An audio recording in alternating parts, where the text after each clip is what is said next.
السلام علیکم، سب کو عید مبارک۔ میں ایک جنگ سے واپس لوٹ رہی ہوں اپنی یوٹیوب فیملی کے لیے۔ میرا قصور یہ تھا کہ میں اپنے دوستوں جیسا نہیں۔ میرا قصور یہ تھا کہ میں اپنے دوستوں جیسا نہیں۔ میں بہادر تو ہوں مگر ہارے ہوئے لشکر میں ہوں۔ Let's start. سخیر ماروا۔ کرمونا کی فتح کے بعد موسیٰ بن نصیر نے اپنے پلان کے مطابق غیر مفتوحہ علاقے اندلس کے مشہور شہر باروا کی طرف رخ کیا۔ شہر والے شہر کے اندر بند ہو گئے، لیکن اس محاصرہ کا بڑی مردانگی سے مقابلہ کیا۔ ان کو جب بھی موقع ملتا فصیل سے اسلامی لشکر پر تیروں کی بارش کر دیتے، جس سے مسلمانوں کو نقصان پہنچ رہا تھا۔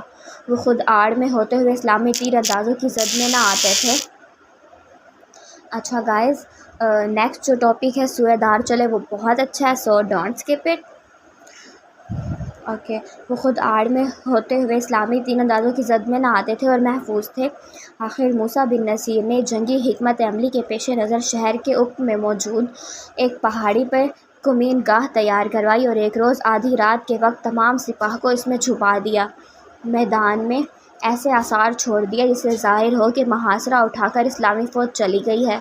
کرمونا والوں نے صبح یہ دیکھا کہ وہ اس زوم میں آ گئے کہ اسلامی لشکر ہماری فوج جمعیت اور اکثریت سے خائف ہو کر محاصرہ اٹھا کر چلا گیا ہے۔ ان کے سرداروں نے باہم مشورہ کیا کیوں نہ اسلامی فوج کا تعاقب کر کے ان پر کاری ضرب لگائی جائے تاکہ بقایا کمزور شہر اس کی دست رس سے محفوظ رہے۔ لہٰذا چنے ہوئے بہادروں نے اپنے ہتھیار سجائے اور اپنے موزوں اور گھوڑوں پر کاٹھیاں ڈال کر بڑی شان سے شہر سے باہر نکلے اور گھوڑوں کی سموں کے نشان پر چل پڑے۔ جب وہ شہر سے تھوڑی دور نکل گئے تو موسیٰ اپنی فوج کے ساتھ کمین گاہ سے باہر آیا۔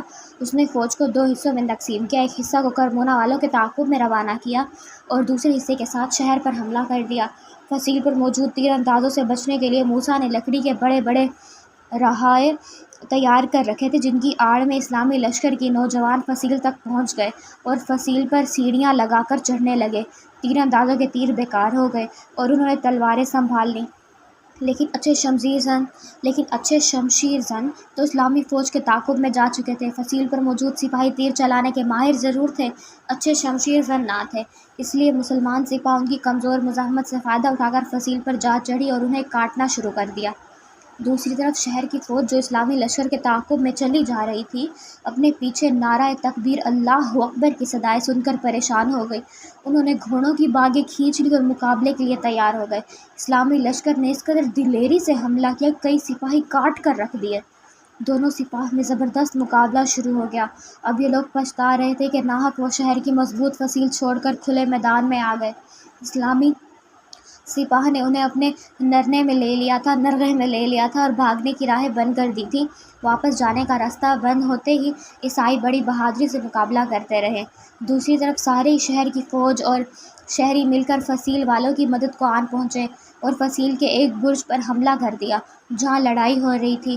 اس کثیر تعداد کی وجہ سے یہاں کافی مسلمان شہید ہوئے، لیکن جنگ جاری رکھی اس وقت تک جب تک شہر والوں کو یہ خبر نہ مل گئی کہ ان کے بہادر اور سورماہ سپاہی جو مسلمانوں کے تعاقب میں گئے تھے یا تو قتل ہو گئے ہیں یا قیدی بنائے گئے ہیں اور اب مسلمانوں کی بقایا فوج بھی واپس آ رہی ہے۔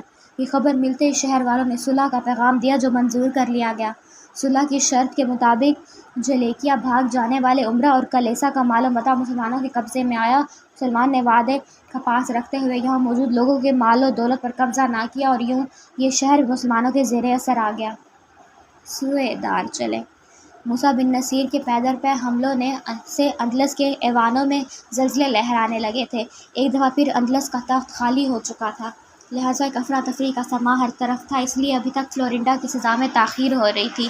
لیکن پھر جلد ہی داروغہ زندان کو لارڈ پادری کا حکم نامہ موصول ہو گیا کہ ملزمہ کو پایا زنجیروں توپ گھوڑے کے پیچھے باندھ کر کوڑے برساتے ہوئے شہر کے بازاروں سے گزارتے ہوئے قربان گاہ والے میدان میں لایا جائے جہاں لکڑیوں کے انبار کے درمیان ایک سلیب موجود تھی۔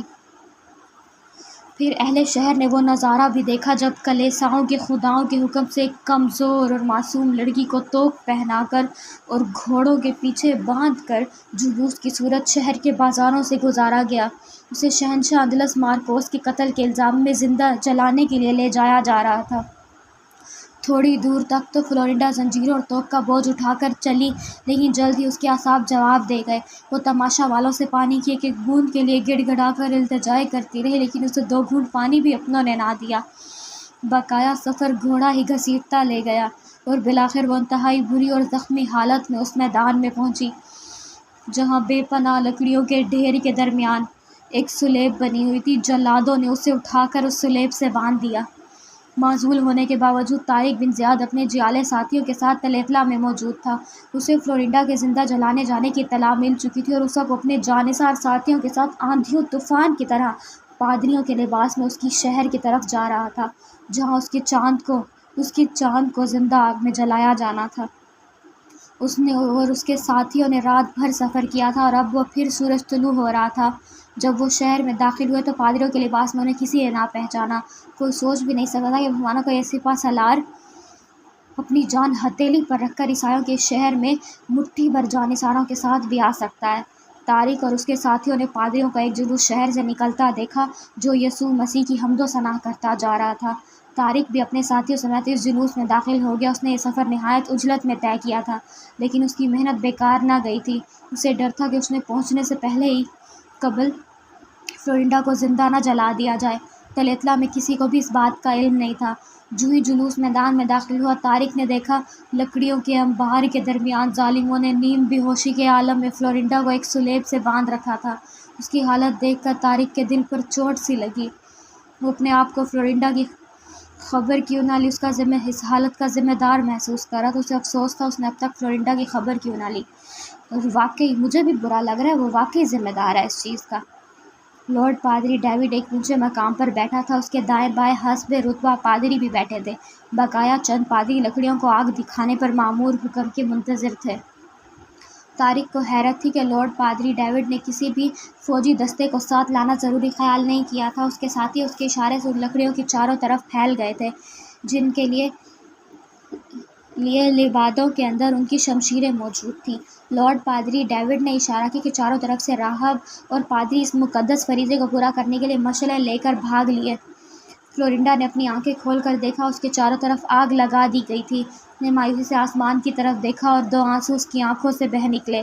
لیکن پھر پادریوں کی اس جماعت نے ایک عجیب ہی منظر دیکھا کہ ایک نوجوان پادری اپنے گھوڑے کو ایڑ لگا کر ایک لمبا بانس لیے اس آگ کی طرف بڑھا اور قریب جا کر اس نے بانس کو زمین پر ٹکا کر اس کے سہارے جست لگائی اور آگ کو پھلانگ کر فلورینڈا کے پاس جا پہنچا اور اس نے سرگوشی کی، "چاند، میں آ گیا ہوں چاند۔" اس نے جلدی آگ کے شعلوں کے درمیان فلورینڈا کو کھولنا شروع کیا تو لارڈ پادری ڈیوڈ کے ماتھے پر بل پڑ گئے۔ پھر جو ہی یہاں موجود پادریوں کو مزاحمت کرنے کا حکم دیا، طارق فلورینڈا کو کھول چکا تھا۔ اس نے فلورینڈا کو کندھے پر ڈالا اور جلتی ہوئی آگ کے اوپر سے بانس کی مدد سے وہ اس آگ کے دریا کو پار کر کے باہر آ گیا جہاں اس کا گھوڑا کھڑا تھا۔ جو ہی یہاں موجود پادریوں کی فوج جلتی مشعلیں لے کر اس کی طرف بڑھا، طارق کے ساتھیوں نے لبادوں کے اندر سے تلواریں نکال کر انہیں قتل کرنا شروع کر دیا۔ اس دوران میں طارق فلورینڈا کو گھوڑے پر بٹھا کر نکل گیا۔ لارڈ پادری ڈیوڈ حیران تھا کہ یہ کون گستاخ پادری ہے جس نے اپنے ساتھیوں کے ساتھ اس کے رہتے اور جلال سے ٹکرانے کی جرأت کی ہے۔ اسے اب افسوس تھا کہ وہ اپنے ہمراہ سپاہیوں کا دستہ کیوں نہ لایا۔ اس کے وہم و گمان میں بھی یہ بات نہ تھی۔ طارق کے بعد مزاحمت کرنے والے پادریوں کو قتل کر کے اس کے ساتھی بھی اس کے ساتھ جا ملے تھے، جبکہ لارڈ پادری ڈیوڈ اس آگ کے درمیان خالی سلیب کو جلتا دیکھ کر ہاتھ مل رہا تھا۔ اپنے آپ کو نرم اور گزار بستر پر پڑے محسوس کر